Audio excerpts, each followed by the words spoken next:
All right, Who Dat Nation, Saints fans, fellow Rons, this is Jay here with a special edition of Pro Saints Talk. In Louisiana, on the license plates, on some license plates, it reads Sportsman's Paradise. If you or a friend go fishing and you go deep, you go out by the oil rigs, occasionally you'll catch some big fish. On this podcast, we just caught a big fish, and his name is Bruce Feldman. He's a writer for The Athletic. He's a sideline reporter for Fox, FS1, not to mention a New York Times bestseller.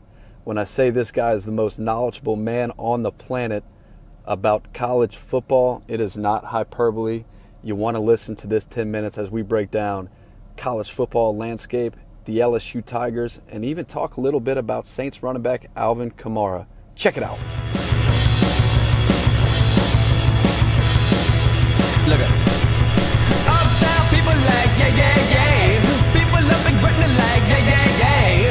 Mid-city folks like, yeah, yeah, yeah. People downtown, man, yeah, yeah, yeah. All right, Saints fans. Today on the line, we have our biggest guest to date.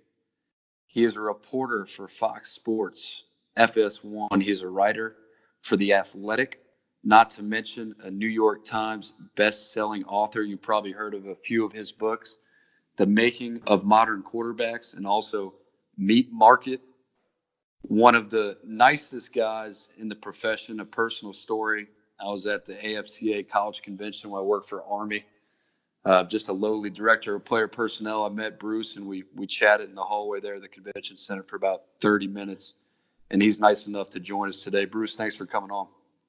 Oh, thanks for having me. Absolutely. Well deserved. Well deserved. So we got college football on the horizon. On this show, we talk a lot about NFL football. We have Miami and the University of Florida kicking it off this weekend on Saturday.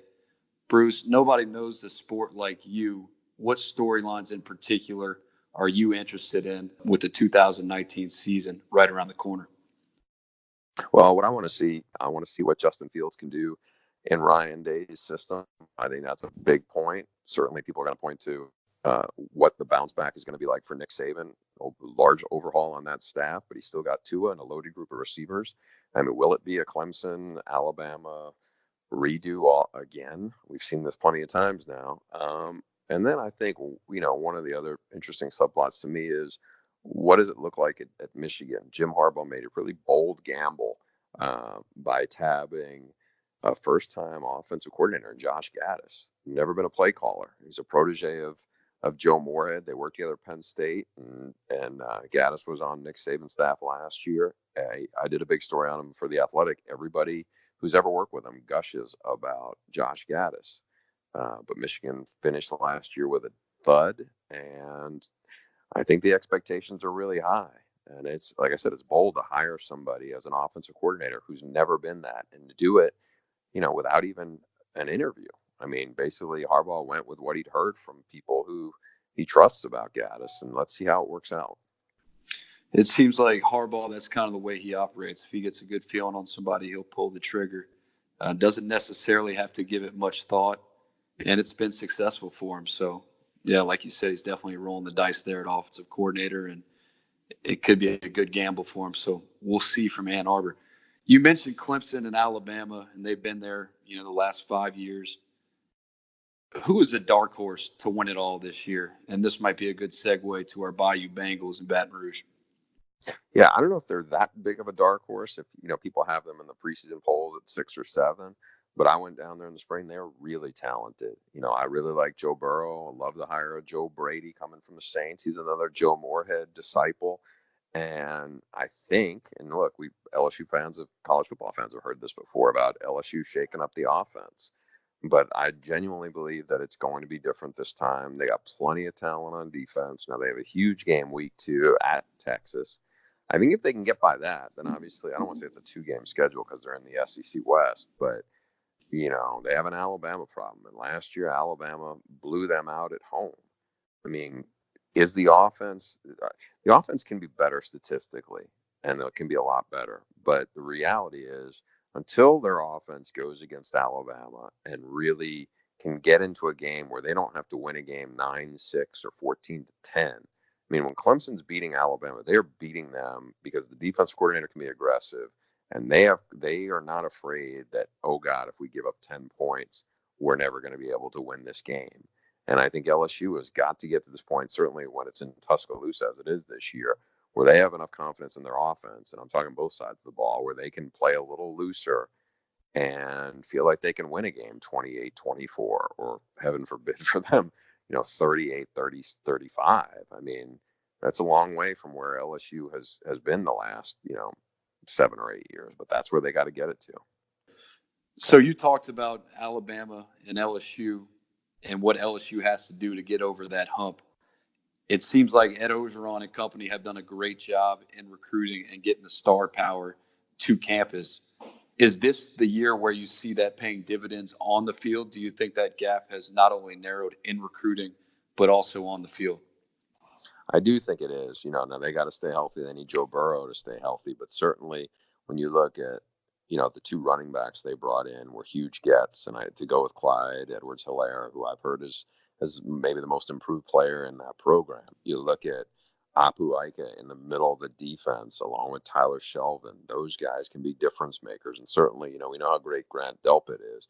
But some of these other guys, the Derek Stingleys and some of the other talent they brought in, I think they have a chance, a real chance to be a playoff team this year. Again, now it's Alabama's their measuring stick, but I think they've gotten that much better, and I think he's really put together a team that's. I thought last year they were a year away, and they were pretty good last year. They ended up winning 10 games, and easily could have won 11. If not for the 7 overtime game against A&M, but I think. Can they take another big step forward? And another big step forward to me after last year would mean they could be a playoff team. And to me, Bruce, it starts with the signal caller there and Joe Burrow. He's got physical traits, but I think he's pretty special intangibly. And we know how important that is to have a quarterback that's capable of leading a team to get over that hump. It's like playing your older brother in ping pong almost with LSU and Alabama. Although they might match up as far as talent goes, it's more in between their ears, and I think Burrow's a guy that can lead them there. We talk about Burrow. Let's transition to another Joe. You talked about Joe Brady being the signal caller, or at least helping with the offense this year. You got to spend some time with Joe Brady, who came over from the Saints. I think LSU's hoping that they can get some of the same young juju the Rams got when they hired Sean McVay. Can you talk a little bit about Brady and his impact on LSU and just about your visit? Yeah, really sharp guy. I mean, I remember Coach O telling me last year about him because they brought in Pete Carmichael, the offensive coordinator there, to work on some phases of the offensive football, and said, "Hey, is there anybody who can show some RPO stuff to us?" And Joe, having worked under Joe Moorhead, was that guy. And it was, he had told me, I'd written about him in The Athletic. He had told me I'd never presented in front of other coaches before, short of when I was at Penn State and James Franklin would have us go on the board for the rest of the staff. And so to do that, he was like, I wasn't even sure who all was who in the room. But, at that point, Pete Carmichael said he just blew it out of the park to the point where they drove back to New Orleans and said, you probably got yourself a job there someday. And, he has brought I think he's brought a sense of urgency and a confidence. And the biggest thing, I'd heard when I was around that program for, 3-4 days was he's got answers, because so much of college football and so much football is counterpunching, and having the answers and having a system and the receivers, everything I heard, and that's what he works with a lot, had really picked up some of these NFL concepts that he's brought from New Orleans. I think it's a huge hire, and I think he has a chance to really springboard and really become a rising star in the business. And he's still only 29. It seems like all reports out of Baton Rouge have been very positive. So we'll see with Joe Brady there, the young signal caller, at least sharing the duties with Ensminger and Baton Rouge. Bruce, any input on the New Orleans Saints going into the 2019 season? Any players that you have any special affinity for that you may have covered in college? Eric McCoy, Gardner Johnson, Saquon Hampton, the safety from Rutgers, to name a few that we drafted this past year. It seems like Jeff Ireland and the Saints have done a really good job drafting in the last couple of years. It does. I'm interested to see what they get out of, Marcus Davenport, who came from UTSA, very talented, but raw. The guy who I'm just fascinated by is Alvin Kamara. When I asked Brady, I said, what is it about him that kind of wows you? And he goes, I think the thing that people don't really realize, because they know he's explosive, but they don't realize just how smart he is in terms of his recognition and ability for him to make adjustments and for us to say, hey, we want to do this, and him pick it up right away. I mean, that's invaluable, especially in a young player. It's not like he's been in the league 6 years. And in that system, I think that's invaluable when you got a Drew Brees who is so in command. And if you have that kind of flexibility, you can give people all sorts of problems. So I can't wait to see what he's going to do with another year under his belt. Absolutely. And the word special gets tossed around a lot, but I think it's pretty necessary for a guy like Kamara just to see him with your own two eyes. I saw him a week ago at practice, and he looks like he's primed to have his best year yet as a pro, and that's saying a lot considering the numbers that he's put up the last couple of years. So looking forward to watching him in a Saints jersey again this year. Hey, Bruce, thank you so much for your time. You're welcome back anytime on this podcast, and good luck to you this year with Fox Sports and everything else that you do. You're certainly a busy man. My pleasure. Thanks for having me. All right, Bruce, take care. Last night in the arms of a girl in Louisiana. Though I'm out on the highway, my thoughts are still with her. Such a strange combination of a woman and a child. Such a strange situation, stopping every 100 miles.